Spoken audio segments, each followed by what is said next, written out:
In this lesson, we're using economic principles to generate lessons for managers and human resources professionals when work is the daily grind. That is, when workers see their jobs as negative activity that they endure simply to earn income. Now, when this is true, then a particular concern that emerges is with opportunism.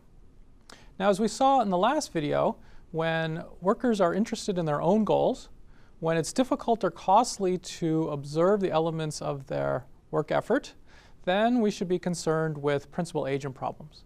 Principal-agent problems can take numerous forms. For example, consider my own situation.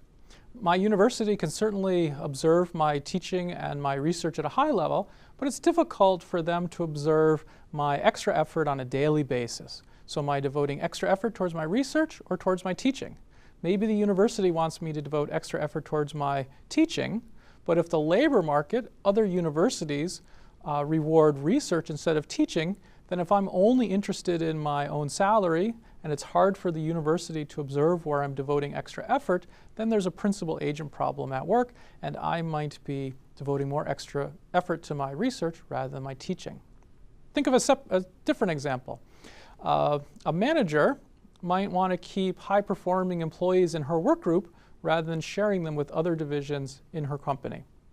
Or in the age of sail, a couple of centuries ago, Navy captains might have preferred to try to capture wealthy enemy merchant ships rather than engaging the enemy navy in battle, which would be more risky and more costly. Now, if we add lousy work, whether as a pain cost or as an opportunity cost, then we have particular concerns with shirking. Now, in economic theory, the number one solution to shirking problems specifically, or principal-agent issues more generally, is incentives. We want to make it in the self-interest of rational workers to act in the interests of the organization. How do we do that? Well, we remember what motivates economic workers. What motivates economic workers? Money. So that's where we get back to financial incentives, providing money to employees, make it in their self-interest to exert more effort. Now, under simple conditions, economic theory indicates that the optimal incentive is to sell workers their job for a fixed fee and then let them keep all of the revenue that they generate in return. Sounds crazy, right? Well, there's actually some examples of this arrangement, and so it's not completely crazy to think about workers buying their jobs. Some taxi drivers rent their cabs for a day and then keep what they generate.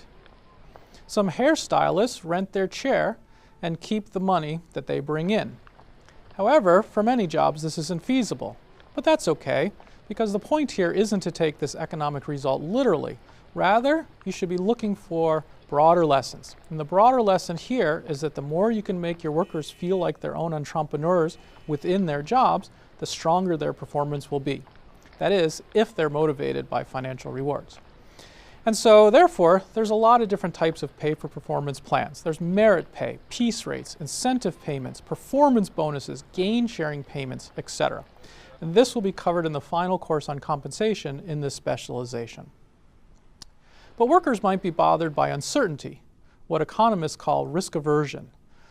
Workers and their families have bills to pay, and they probably want some kind of predictability in their pay.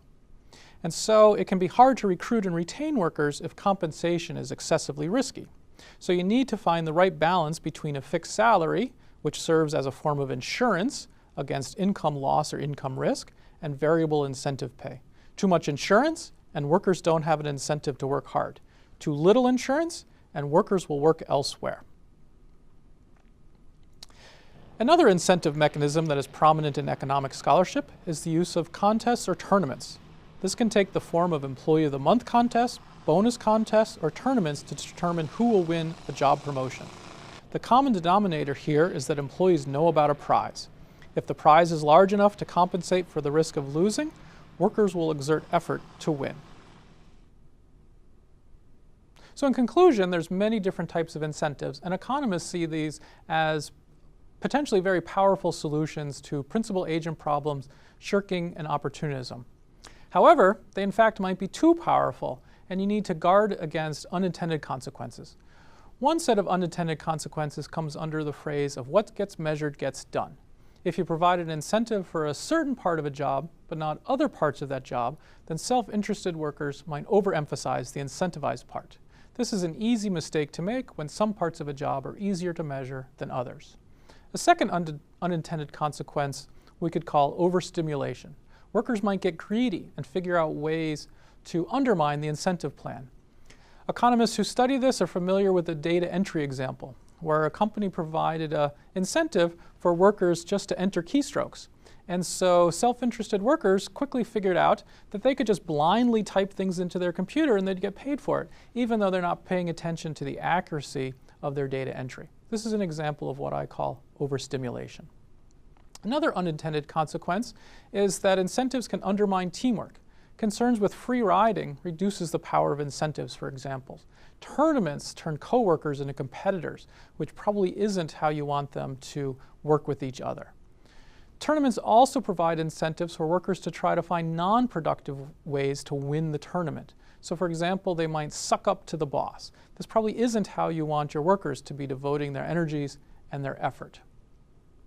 Also, incentives might reduce intrinsic motivation, might crowd out intrinsic motivation. If your workers are already self-motivated, you don't want to ruin this by making their jobs all about money. So in sum, incentives can be very powerful, but so powerful that you need to be cautious and use caution when using incentives.